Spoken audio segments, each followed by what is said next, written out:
Aloha, pirates, mermaids, and sea creatures. Welcome to my new show called Galactic Island.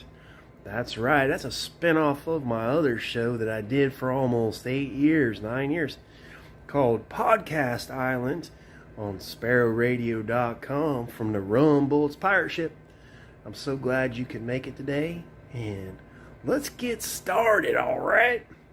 Put on your helmets and your seatbelts as we travel into the uncharted waters of the paranormal. That's right. We're back for EP4. That's right, Galactic Island. And I have to say, it's been kind of nice not having to worry about editing or, just kind of doing it off the cuff, and it's kind of fun to do it this way. So I think maybe I missed something in the beginning. Probably should have done more of that if I could go back in a time machine 10 years ago. Of course, there'd be a lot of stuff that I would do differently with the business, but, because I kind of am sitting here now, this is where our studio used to be, and, I did a lot of recording in here over the years, and now it's just kind of a TV room, and I do enjoy though speaking about paranormal stuff, and it's been a lot of fun. So, and it's been kind of just more relaxed. As you can see, I'm just kind of kicked back here on the sofa couch and chilling out, and thought I would go ahead. Last week we had done 3-Eye Atlas that kind of had led us into, of course, our Halloween episode, and we discussed the paranormal or ghosts and ghost energy. And so this week I thought, you know what, I want to discuss Bigfoot, because I had mentioned Bigfoot, my Bigfoot story, and I thought, I think with all this 3-Eye Atlas stuff going on, people are so focused on UFOs right now that, there is this whole picture of this whole paranormal world that, there's things that we don't understand, anomalies, and I do really believe that there's things out there that we don't understand. So, and when I go through a lot of stuff, I always seem to find things that verify what I've learned over the years, from my own experiences, and wanting to share some of those with other people. And when I discussed Bigfoot a couple times over the years, I've been podcasting for 9 years. So over the years, when I would do anything about UFOs or Bigfoot or whatever, Loch Ness Monster, you name it, we'd only talk about it once a year. So I kind of feel like there was a lot of things that I left unspoken that I wanted to make points about. And so the last time on my podcast, and I think the episode is still up, where I discussed my experience that with Bigfoot, one of the weird things about my Bigfoot experience was that I was a skeptic in my adult life about Bigfoot. And when I was in college, went back to college in 2011, and it was one of my things when I'd be writing papers and term papers and stuff, that during the day that'd be one of the things that was on television, was the Bigfoot show. So I kind of got into that just for fun, and then I started realizing even though I was skeptical, that I had an experience where I was in the woods and something had been on the other side of a fence where I was hunting at the time with my father, and my father was in another part of the woods. And I remember hearing a crash through the woods. I thought it maybe at first it was deer, so I stopped to see if I could see it, because a lot of times when you hunt other small game, you're also trying to find areas where you want to set up your deer stands in during deer season. So I was waiting very patiently, and as the noise started getting closer and louder to me, I realized that it wasn't a deer. It definitely wasn't squirrels in the trees or anything like a dog or, kind of canine, whatever. So it sounded more like it was a human in walking footsteps. So because I was pretty young at the time, but I was old enough to carry a shotgun, and I still remember being very frightened with the shotgun in my arm. And I remember I just yelled out hello because I felt like that the person was getting closer to me, and I wanted to know that I was there. And when I spoke out, I remember that the footsteps had stopped, and I thought that was really creepy because that was when I knew that it was something like a bipedal humanoid. So as I stood there kind of frozen in fear, it started to walk towards me again and was getting closer. By the time it was probably within maybe 10, 20 yards of me, and this was in the fall, so there was trees that were, when the trees fall in the fall, you can see a lot farther through the woods. I knew something wasn't right because the sound was getting so close to me that I couldn't physically see a being. I could just hear the footsteps, and it was getting closer. Like, it was like a literal scene out of a horror movie where, you see the campers in the woods scared to death. I mean, that's what it felt like. I was like, I knew at that time I should be able to see something within 10, 20 yards of my position on the other side of the fence. And I felt so intimidated by what was over on the other side of the fence that I felt like that fence was not going to stop whatever was on the other side of the fence. That was like my heightened awareness feeling at the time was, this fence isn't going to keep back whatever is over there because it's big. So at that time, I turned around and I started to haul butt through the cornfield. And all I can remember was I had this feeling that something was following me. And when I looked behind me over my shoulder, I remember seeing this orb. And it was really weird because I knew it was too early. It was like dusk, but it was too early for it to be a star. And I felt like as I kept running through this cornfield, with the time the cornfield was down, so there wasn't any standing. It was not standing corn stalks, but it was corn had already been hauled in, whatever you want to call it. And as I looked up again, I could still see this orb was following me. Now this is when I really started to get scared, because now I just had something walk towards me, and then there was this glowing orb, like a orange incandescent color, to kind of like you would see in the old light bulbs, like the frosty light bulbs that are orange color. So I knew that it was still there, and I was like, I can't look at this while I'm running, because if I trip and fall, whatever was in the woods could catch me. So I made my way back down through the path where we would split up when we would go our separate ways when we were out hunting. And I felt safer when I started where I could see where the barn was, where our car was parked. And all I remember was hearing, I was running so fast. I don't think I ever ran that fast in my life. All I could hear was like the inside of my head, like the footfalls of my own feet, like just the reverberations of that terror as I'm running that fast, and my boots were slamming through the forest floor. It was very terrifying. And I remember I got in the car, and when you're a hunter, you have to, and you're driving, you can't leave your gun loaded while you're driving the car and all that. And I was old enough to take care of all my own firearms and stuff. I'd been trained to do that. I wasn't a teenager yet, but I was just about to become a teenager. I believe I was about 12, 13 years old. And so I just remember I unloaded my gun and put it in the case and closed the trunk, and I sat there. And I remember I didn't say a word to my dad about it ever. And the whole way home, I didn't really say anything. And, I think it was kind of weird because, I know my dad never really ever spoke of any of those kind of things. So I felt like I didn't want him to think that I was crazy. Well, I knew something had happened, and I couldn't explain what it was. It was unexplainable. So back in 2010, I'm an adult. I didn't believe really that Bigfoot was real. I didn't believe that maybe it wasn't possible.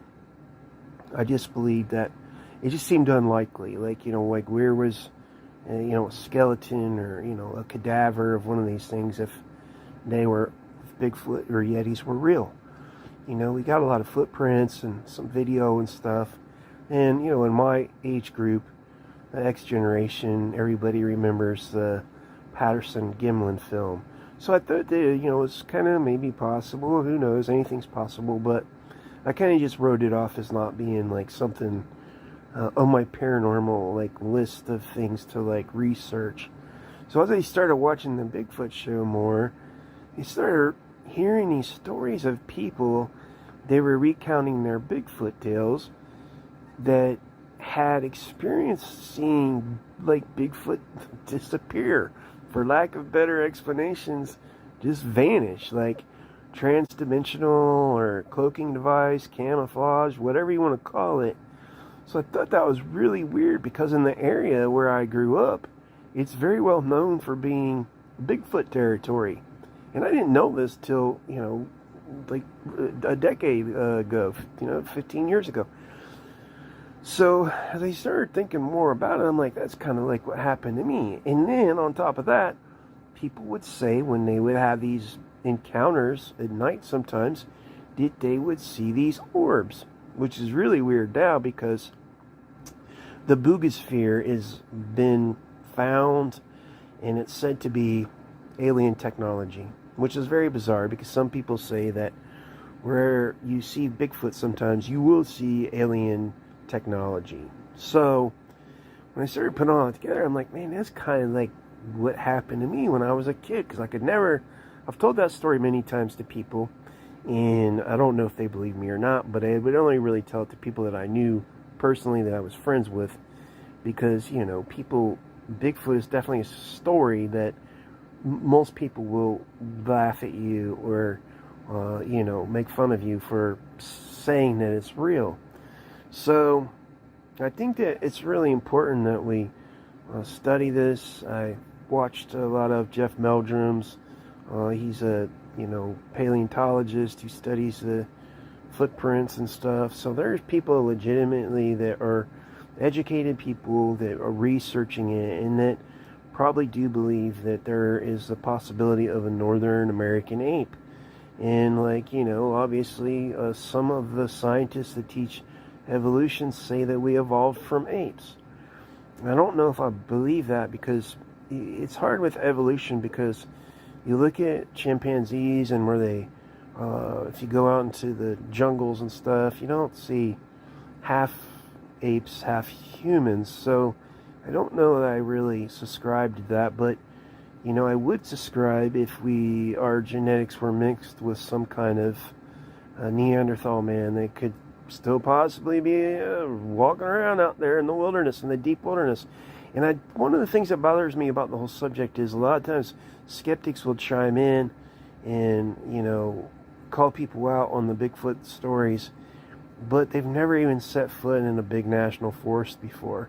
And if you haven't been in a forest before and you're not a woodsman, then don't tell people what you think your skepticism about it is until you go and spend a week out hiking in the deep forest. Because when you get out there that far, a day or two from civilization, you start to realize that you're just insignificant. And so, skepticism is okay if you're if you're not being mean to people, but at the same time, I do believe that a lot of times the people that are skeptics, they have no idea what's even in their past their own neighborhoods. So for them to laugh and scoff at people, and they've never even been out of the state that they live in, it's not right. So at the same time, you have to look at what evidence there is out there, and that's another hard part. So like if you get out in these deep woods and stuff, a lot of times I'm fascinated with stories about caving, spelunking, people that adventure in caves and stuff. And I think that if you really look at some of the newer shows that are out there and are trying to research the Yeti and Sasquatch, that it's possible that there could be things living in caves and underground that we have no idea about because it's just too remote to try to see everything that's out there. So as technology gets better, like with drones and stuff, I do think that they're proving more and more of the existence or the idea that it's possible for there to be things out there that we don't understand. So one of the I actually wrote a email to one of the paranormal investigators who was investigating the Hudson Valley, and he literally had like the same experience that I had, which I thought was very weird because, you know, the Hudson Valley is full of like a lot of stories of UFO, paranormal, and this was very similar to what I experienced, even with instead of one orb, they had two orbs that had came out near where they were. So I think, like, you know, there's definitely something to be said about it being possible, and I do believe that as the world gets smaller and we encroach on the territory of wildlife, like for instance, my stepfather and mother had lived in the town where I live, and it's in an area like basically like in the city. And they had a black bear had come out, and we do have black bears in Florida. And so every once in a while, one would get, you know, close to town. The news would capture it, and they would have to shut the roads down and have to capture this poor guy who's, you know, just lost his way, you know. And so that makes me think, like, you know, like that as we move more towards out into Mother Nature, and we start to take away a lot of this forest, and, you know, the wildlife and nature has to find somewhere to live. So, you know, that's the other thing. Like, I do think there's more people that have come out and said that, you know, it's very common for, like, Native Americans. They don't think of the Yeti as a tail, or, you know, they believe that it is a real being that at one time they used to interact with, and that it's not something to them that is just a story they tell around the campfire. It's a real, it's really in existence, been in existence. So that's my take on Bigfoot. And, like, I have to say, like, if you get a chance to go and experience, you've never been out in the woods, been camping, go out there and do it, because it's one of the funnest things. I love to camp, and I love to adventure in the wilderness, and I'd love to watch shows about it. And if you get to experience something like that, it's really something that you can, like, take with you for the rest of your life, and it would change the way you perceive the world. So I'm going to take a quick break, and I'll be back in a flash. So one of the things, like, I think that's most interesting about where some of these Bigfoot areas are known to be, like, areas of high Bigfoot traffic or sightings and stuff, are in some places where people see a lot of, or experience a lot of UFO sightings, like UAPs. Now, here's what's really interesting about that. If you think about it, like, now we have a lot of airplanes and drones and stuff that can go and look at places that we couldn't really access very easily on foot. Well, if you think about, like, sometimes, like, if the Native American population says we don't go onto that mountain because, you know, that's Bigfoot Mountain or whatever, it's a, you know, the mountain that we don't trespass, or we don't go on because it's bad. It's you know, bad taboo, or it's taboo for us to go there. So when you think about that, and then some of these places have a lot of UFO sightings, because it's really hard to believe that this big Neanderthal man is, like, hanging out with these advanced extraterrestrials.